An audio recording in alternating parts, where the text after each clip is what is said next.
Halo anak-anak semuanya, bertemu lagi dengan Bu Ika.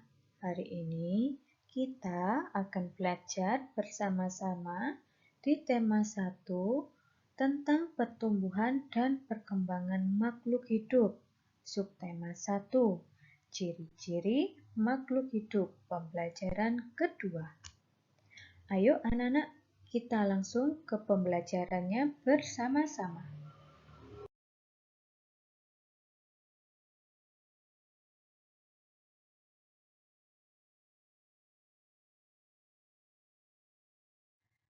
Anak-anak telah mengetahui ciri-ciri makhluk hidup di pembelajaran sebelumnya. Nah, ciri-ciri makhluk hidup yaitu dapat bergerak, bernafas, membutuhkan makan dan minum, bertumbuh dan berkembang biak dan peka terhadap rangsangan. Nah, kalau makhluk hidup itu tidak bernafas atau tidak bergerak, maka itu bukan disebut makhluk hidup ya anak-anak, tetapi makhluk yang mati. Makhluk hidup dapat bergerak dengan cara yang berbeda-beda. Manusia berjalan menggunakan kaki. Ikan berenang dengan sirip. Cicak merayap di dinding.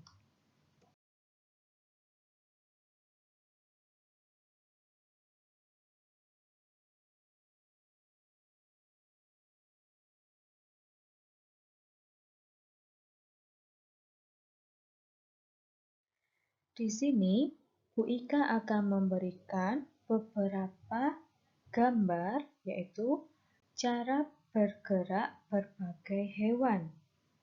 Nah, gambar yang pertama adalah gambar lumba-lumba, yaitu cara bergeraknya adalah berenang menggunakan sirip.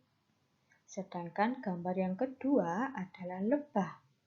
Lebah ini cara bergeraknya dengan cara terbang menggunakan sayap. Kemudian pada gambar yang ketiga yaitu ada angsa. Angsa ini cara bergeraknya yaitu berjalan dengan kakinya.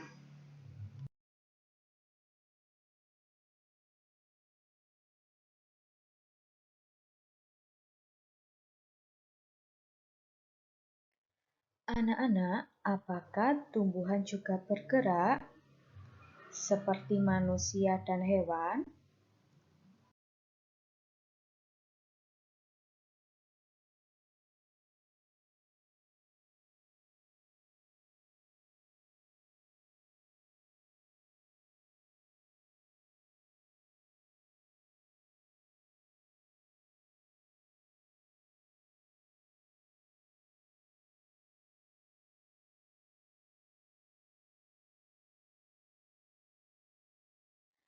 Cara bergerak tumbuhan, di sini ada sebuah gambar, yaitu ada putri malu dan bunga matahari.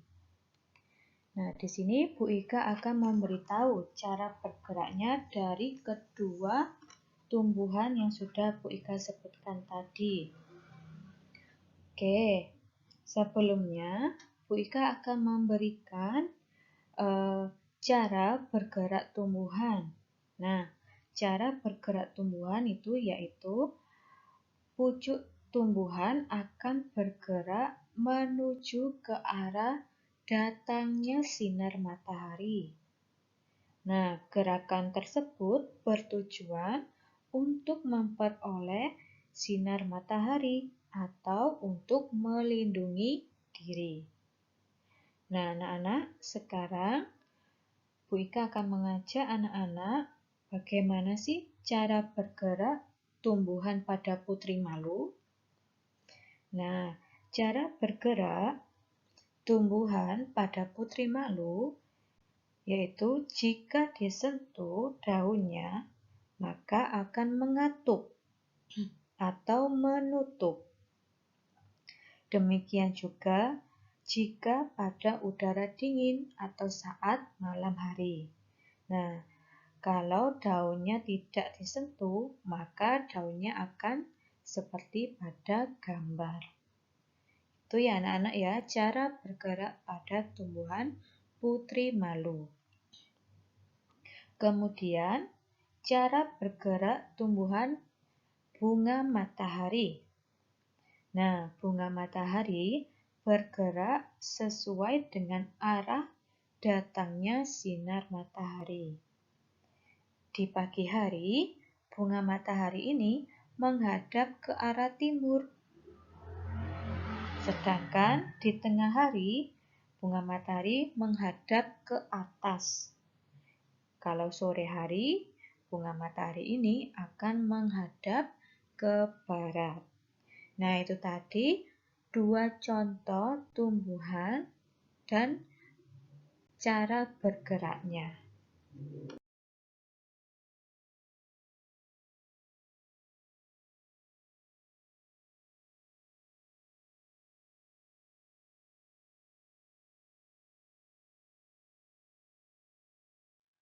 Makhluk hidup dapat bernafas. Alat pernafasan makhluk hidup itu berbeda-beda. Manusia bernafas dengan paru-paru yang terletak di rongga dada kita. Ikan bernafas dengan insang. Hewan yang menyusui seperti kucing dan kambing bernafas menggunakan paru-paru.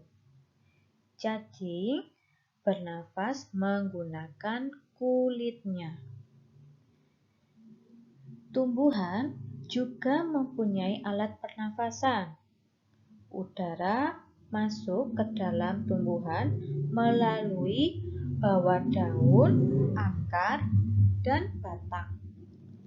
Alat pernafasan pada permukaan daun ini disebut stomata atau mulut daun. Jadi, tumbuhan bernafas melalui stomata. Ada perbedaan antara apa yang dihirup dan dikeluarkan oleh tumbuhan dan manusia. Kalau manusia tadi bernafas melalui hidung dan menghirup oksigen dan mengeluarkan karbon dioksida. Sedangkan tumbuhan itu tidak menghirup oksigen, tetapi tumbuhan menghirup karbon dioksida. Jadi, yang dikeluarkan oleh manusia itu dihirup oleh tumbuhan. Nah, tumbuhan akan mengolahnya dan mengubahnya menjadi oksigen yang akan dikeluarkan tumbuhan untuk manusia bernafas. Jadi itu ya anak-anak ya, perbedaan cara bernafas antara manusia dan tumbuhan.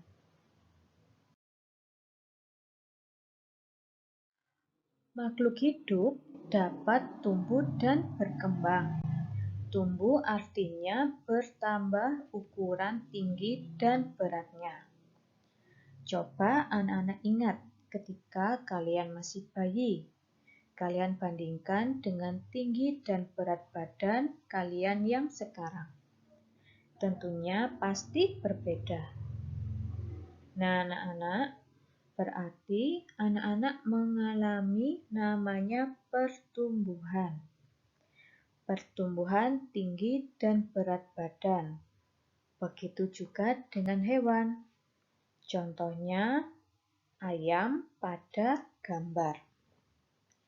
Nah, contoh ayam pada gambar ini terjadi dari telur, kemudian telur itu menetas menjadi anak ayam, lalu terus bertumbuh menjadi ayam dewasa.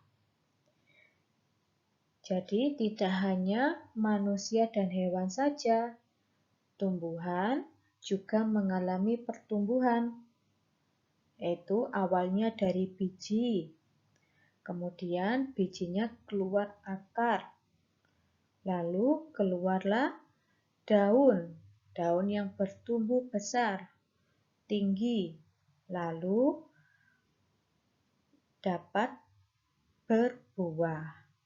Nah, itu artinya makhluk hidup itu juga bisa tumbuh atau mengalami pertumbuhan. Makhluk hidup dapat berkembang biak. Cara berkembang biak makhluk hidup ini berbeda-beda. Ada yang berkembang biak dengan cara melahirkan, ada juga yang berkembang biak dengan cara bertelur.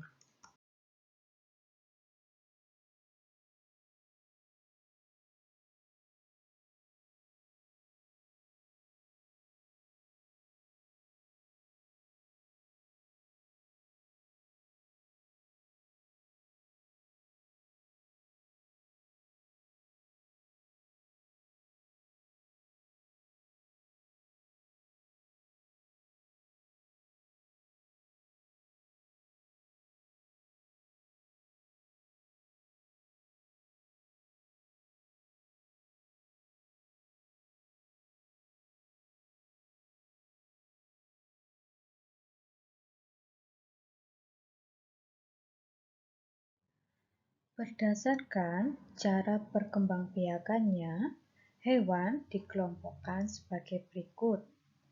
Nah, anak-anak, cara perkembangbiakan hewan ini ada 3, yaitu hewan bertelur atau ovipar. Kemudian ada hewan beranak atau vivipar.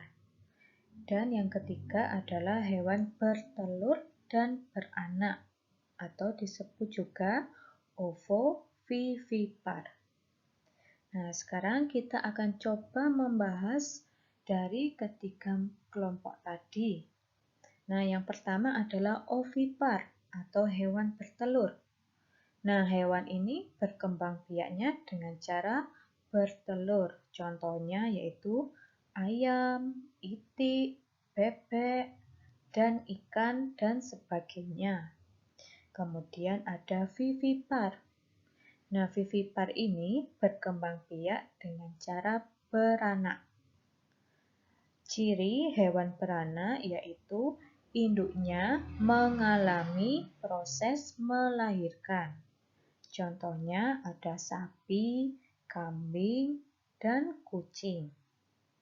Kemudian ada ovovivipar, yaitu berkembang biak dengan cara bertelur dan beranak.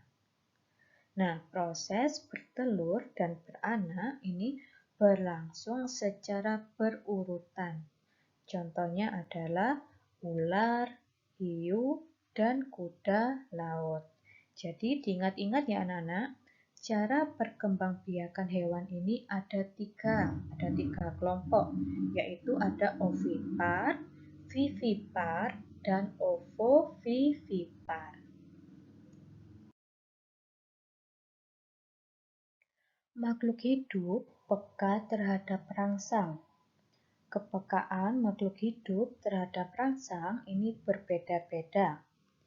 Jika kita melihat sinar matahari atau sinar yang menyilaukan lainnya dengan cepat, kita akan menutup mata. Nah, daun putri malu akan menutup daunnya jika disentuh. Buah pada pohon pacar Cina ini akan meletus jika disentuh. Sedangkan landak dan kaki seribu akan menggulung badannya jika disentuh. Nah, jadi makhluk hidup ini juga memiliki peka terhadap rangsang.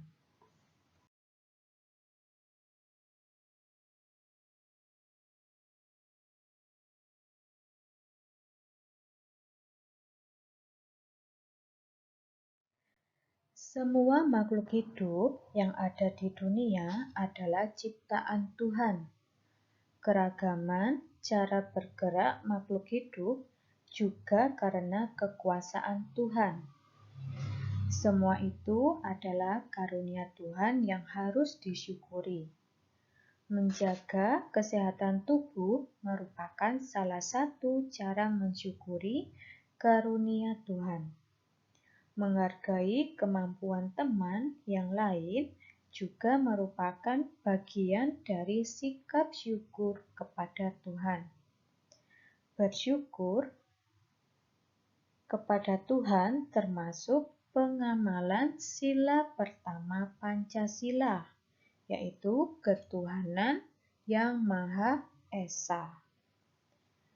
Sila pertama berbunyi ketuhanan yang Maha Esa. Lambang sila pertama adalah bintang. Lambang ini menunjukkan bahwa bangsa Indonesia menyatakan kepercayaan dan ketakwaan terhadap Tuhan yang Maha Esa. Taat terhadap perintah Tuhan dilaksanakan dengan selalu menjalankan perintah Tuhan dengan baik. Selain itu, juga harus saling menghargai kepercayaan orang lain. Bersyukur adalah berterima kasih dengan semua yang diberikan Tuhan. Sikap selalu bersyukur adalah salah satu contoh pengamalan sila pertama Pancasila.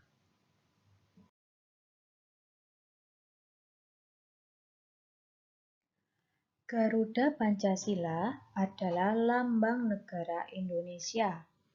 Burung Garuda besar, gagah, perkasa. Lihatlah perisainya. Perisai memuat simbol dari sila-sila pada Pancasila. Pancasila adalah dasar negara Indonesia. Demikian anak-anak pembelajaran kita hari ini. Semoga kalian memahami apa yang Bu Ika sudah jelaskan. Terima kasih sudah melihat video pembelajaran hari ini. Tetap semangat belajar di rumah dan sehat selalu. Tuhan Yesus memberkati.